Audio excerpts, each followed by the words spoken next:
have interviewed with the Professor Agop Karkacharyan, President of the Ararat International Academy of Science, Paris. I have a question, Professor. You have organized the 12th Scientific Congress in Paris. What was the aim of the Congress? And what are your new projects?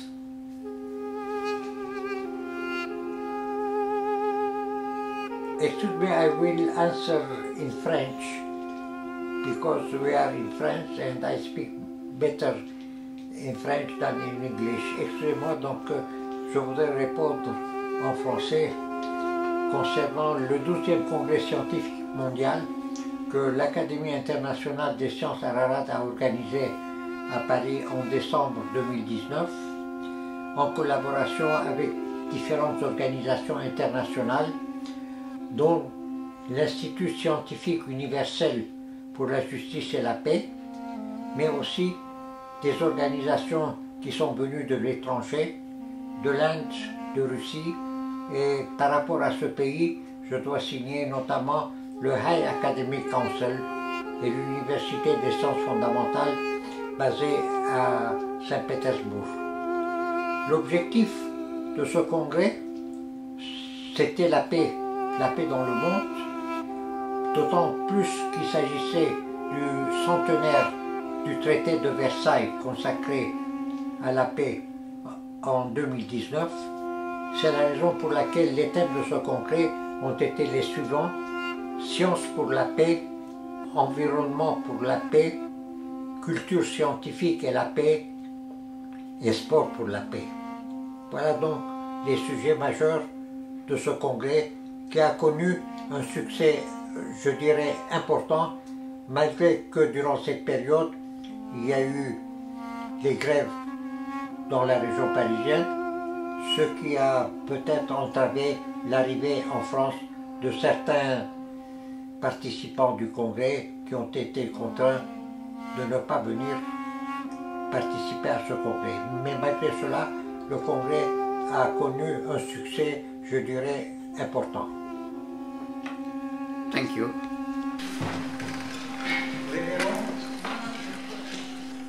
Messieurs les représentants des ambassades, messieurs les présidents des organisations internationales scientifiques, culturelles et humanitaires, chers amis, mesdames et messieurs, permettez-moi d'abord de souhaiter la bienvenue au nom de l'Académie internationale des sciences Ararat en ce 12e congrès scientifique mondial organisé au Centre national olympique français. I have another question, Professor. What are your previous congress and organized by the Ararat International Academy? Donc, il s'agissait du 12e congrès scientifique mondial organisé par l'Académie internationale des sciences Ararat, mais je dois dire que nous avons organisé différents autres congrès dans le monde. Je peux citer le congrès qu'on a eu organisé déjà dès 1993 à l'UNESCO, qui a connu un succès particulièrement important. C'était consécutif à la chute de l'Union soviétique et l'indépendance de l'Arménie à l'époque. Donc ce congrès était consacré particulièrement à l'état actuel de la science en Arménie, et c'est la raison pour laquelle différentes organisations internationales se sont jointes à l'Académie internationale des sciences Ararat.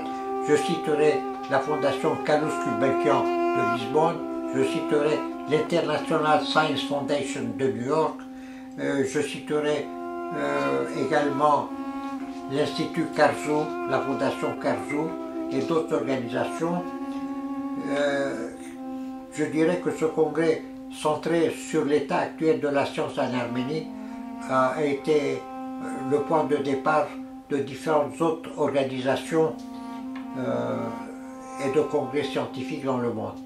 Je dois dire qu'auparavant, nous avions organisé également, moi-même en tant que médecin, professeur de médecine, j'avais organisé en 1974 à Beyrouth, le congrès mondial de la science centré sur la médecine, qui avait connu un succès particulièrement important avec la participation de scientifiques venus de 16 pays. En France, on a eu un congrès organisé à l'Institut de France, l'Académie des sciences de France, et aussi à l'Académie nationale de médecine, mais également un congrès qui a eu lieu à la mairie de Paris, avec le haut patronage de la mairie, et qui a connu également un succès particulièrement important. Des congrès à l'étranger, nous avons particulièrement organisé non seulement à Beyrouth, mais également nous avons organisé à Jérusalem, en collaboration avec l'université hébraïque de Jérusalem, avec la participation de l'Imperial College de Londres, l'Institut scientifique du Japon, la participation également de l'Université catholique de Louvain et d'autres participants de très haut niveau. Je dois dire également, nous avons eu des participants en France en provenance de Saclay, du centre de recherche nucléaire de Saclay. Voilà donc les différents congrès que nous avons organisés. Et nous avons publié certains de ces congrès qui a fait l'objet justement d'une publication qui a réuni certaines communications qui nous ont paru les plus importantes et qu'on peut mettre à la disposition du public. Je vous remercie. I have another question, Professor. You are also President of the Institute of Scientific University of Justice for Peace. What is this organization?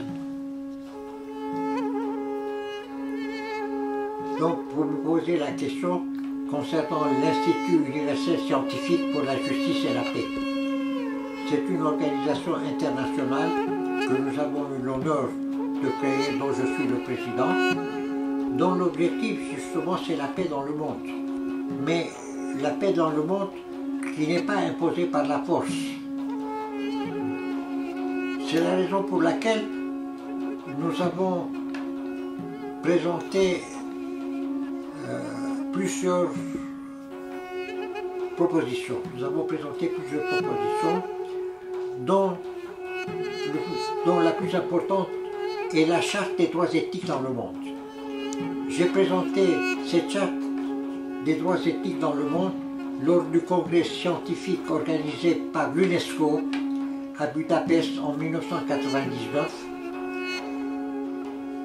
Et l'objectif de cette charte, c'est de donner à l'UNESCO la possibilité d'intervenir directement quand il y a des problèmes internationaux de conflit à travers des problèmes qui sont irrésolus, parce qu'actuellement c'est le Conseil de sécurité qui règle des problèmes politiques. Je pense que l'UNESCO devrait avoir également son rôle quand il y a des conflits afin d'éviter la guerre. En effet, l'UNESCO peut nommer à travers une commission mixte UNESCO Conseil de sécurité des personnalités indépendantes qualifiées comme des historiens qui ont le droit d'exprimer de manière objective, alors que très souvent les décisions qui sont prises par le Conseil de sécurité pêchent par leur manque d'objectivité dans certains cas. Parce que l'objectif, c'est de ne pas imposer la paix par la force, mais d'arriver à un consensus de part et d'autre sur des bases objectives et de manière indépendante. Cette charte des droits éthiques dans le monde que j'ai eu l'honneur de présenter au Congrès mondial de la science organisé à Budapest en 1999 par l'UNESCO a été très appréciée. Cela nous a valu le prix international de la paix qui a été décerné par la Convention culturelle des États-Unis et ce qui nous a particulièrement donc honorés par l'obtention de ce prix. Je dois dire que à travers l'Institut universel scientifique pour la justice et la paix, nous nous sommes penchés également sur la question arméno-turque. En effet, tout le monde sait qu'il y a eu le génocide de 1915-1916.